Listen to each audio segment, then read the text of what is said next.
Lockdown प्रभाव में कुटीर शिल्प व सिंह कारीगर कोरोना मुकाबला पर सरकार लॉकडाउन घोषणा कर समय सरकार नित्य आवश्यक सामग्री दुकान को बाद देले अन्य सबू दुकान बंद रोचे।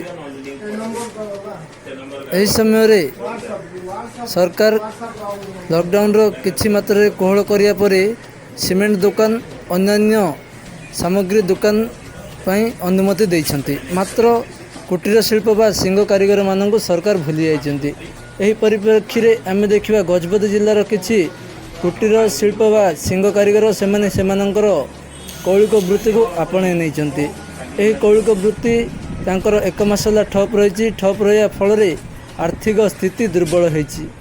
तेणु सरकार सेमानंकु किछि आर्थिक सहायता कले सेमाने उपकृत हेबे बोली मत पोषण करछन्ति। एचबीटीवी रिपोर्टिंग गजपति। प्रोडक्शन होछि मो सेल्स काउंटर ताको बिक्री करू अछि। आज की जो दिन थार लॉकडाउन आरंभ होला से दिन थार आज पर्यंत मोर दुकान बंद अछि। यार सीधा सड़क लॉकडाउन रो सीधा सड़क प्रभाव आम दुकान ऊपर एवं आम कारीगर भाई 20टा परिवार ऊपर प्रभाव पड़छि। जे बर्तमान मध्य सिंगर अभाव रहीला।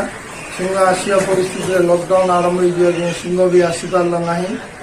आ बिजनेस ऊपर मध्य पूरा पूरी मांदा है। बर्तमान कारीगर माने बंचार बहुत कष्ट से कौन प्रकार सुविधा नहीं। निर्माणाधीन श्रमिक को दिगला अन्य लोक मान दिगला किंतु आमर कारीगर मान आज पर्यंत किसी सुविधार सुजोग दिया ना कि कौन प्रकार प्रोत्साहन दिया ना। तेणु आम कारीगर भाई मैंने मुझे बहुत दुखित।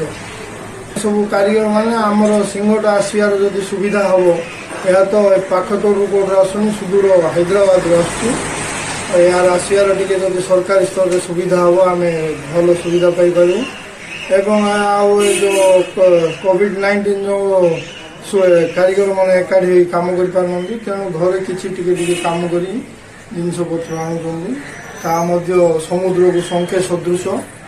तेणु या प्रति कारीगर मानक जदि भत्ता बाहर कौन जदि मसीह दिया था ये जो 2-4 मास आमर जो दुकान बंद हो कारीगर काम बंद हो उपकृत हो पार्टी आशा करूँ।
ନା ପ୍ରଫୁଲ୍ଲ ମହାରଣା ସିଂହ କାରିଗର ପାରଳା କୁହନ୍ତୁ।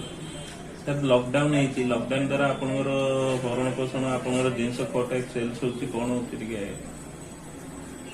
ଲକଡାଉନ ହବାର ଲାଗି ତ ପ୍ରାୟ ଲକଡାଉନ ଆରମ୍ଭଠୁ ବନ୍ଦ ହେଇଯାଇଛି। ଜିନିଷପତ୍ର ବ୍ୟବସାୟ ବନ୍ଦ, କାମପତ୍ର ବି ବନ୍ଦ ହେଇଯାଇଛି। କେ ଆସିଲେ ସେ ବିକା କିଣା ହେଇପାରେ, କିନ୍ତୁ ବ୍ୟବସାୟ ତ ପୁରା ମନ୍ଦା ଅଛି ଏବେ। ସରକାରଙ୍କର ସରକାର ରେସନ କାର୍ଡ ଥିବାରୁ 1000 ଟଙ୍କା ଦେଲେ, ଚାଉଳ ଦେଲେ, ଆଉ ଲେବର କାର୍ଡରେ 1500 ଟଙ୍କା ଦେଲେ। ଆଉ ସେ ତାଙ୍କର ସାହାଯ୍ୟରେ ଆମେ ଟିକେ ଚଳିକି ଯାଉଛୁ। ଆଉ କଣ ସାହାଯ୍ୟ କରିଥିଲେ ଆପଣଙ୍କର ପରିବାର? ଆଉ ଆମକୁ ତ କଷ୍ଟରେ ବଞ୍ଚୁଛୁ, ସରକାର ତରଫରୁ ଆଉ ସାହାଯ୍ୟ କଲେ ତାই ଆମେ ନିଶ୍ଚୟ କେତେ କଷ୍ଟରୁ ଟିକେ ତ୍ରାହି ହବୁ ଅଛି। ହଁ, ଆଉ ଅନ୍ୟ ଉପାୟ ଆମକୁ ନାହିଁ, ଖାଲି ଇଏ ସିଂହ କାମ ଉପରେ ଆମ ପାଳା କିନ୍ତୁ କେତେ ପରିବାର ଥିବେ ସାର୍ ଏବେ ସିଂହ କାମ? ବର୍ତ୍ତମାନ ଅଛନ୍ତି 20-25 ପରିବାର ଅଛି ସିଂହ କାମରେ ସମସ୍ତଙ୍କ ଅବସ୍ଥା ସେ? ହଁ, ସମସ୍ତଙ୍କର ଅବସ୍ଥା ସେ। ସିଂହ ବି ବାହାରୁ ଆସୁନି, ଲୋକେ ବି ଆସୁନାହାନ୍ତି କିଣିବାକୁ। ମାଲ ବି ବାହାରକୁ ଯାଉନି। ନାଇଁ, ମାଲ ବି ବାହାରକୁ ଯାଉନି।